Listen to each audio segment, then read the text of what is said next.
This last Sunday, what we typically call Kickoff Sunday, was a good day. It was good to gather for worship and celebrate our togetherness as we remembered that we belong to God and started a new worship series. It was good to gather around the table for communion, to remember all Christ has done for us and for the world, to commune with Him and with one another and celebrate His resurrection. And it was so good to go from the communion table to the lunch table for our picnic party in the back lot, where we could eat and reconnect and run through inflatable obstacle courses. It was a good day.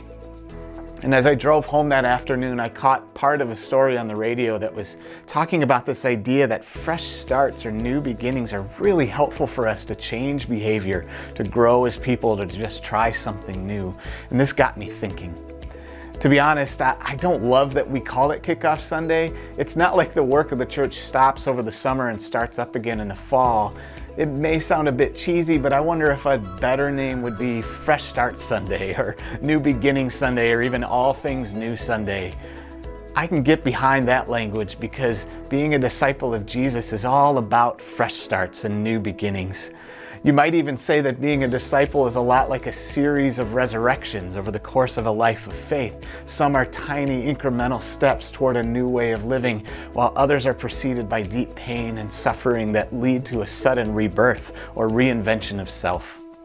The church year illustrates this with the story, as every year it tells a story of God and Jesus' life and work through Advent, Christmas, Lent, Easter, Pentecost, and it begins again and begins again and again.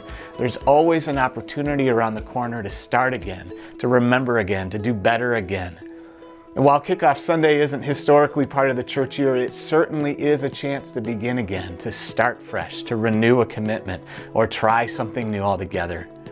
And considering these last 18 months and all we've been through, it feels like we have this incredible opportunity to start over, to have a new beginning and try something new.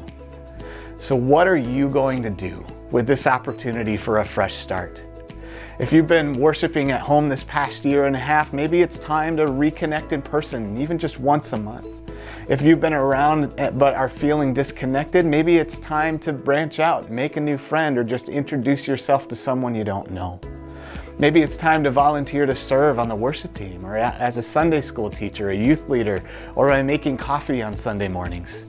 Maybe it's time to get serious about your spiritual growth by attending a discipleship class like How to Fight Racism or Disability in the Christian Tradition.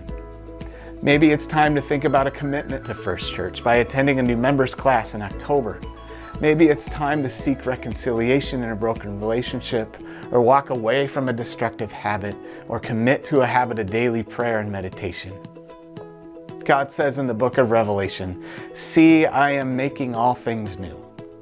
So what are you going to do with this opportunity to begin again and join in God's mission of continually making all things new and beautiful and right and good and just, as we head into the fall and seek to answer God's call to start afresh? Grace and peace to you, friends.